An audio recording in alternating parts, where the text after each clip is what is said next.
In this short tutorial, I will show you how to delete keyboard history on your Samsung device. Keyboard history can sometimes be embarrassing, as it keeps a record of all the words and phrases you have typed, even the ones you might not want others to see.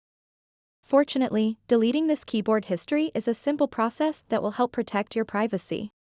To get started, swipe down from the top, just like this, and then tap on the gear icon at the top right corner of the screen.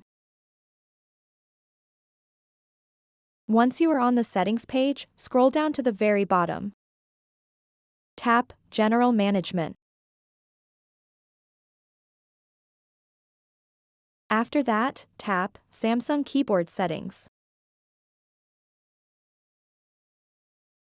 What you want to do next is scroll down to the bottom of the page and tap Reset to Default Settings. And then tap and select Erase Personalized Predictions.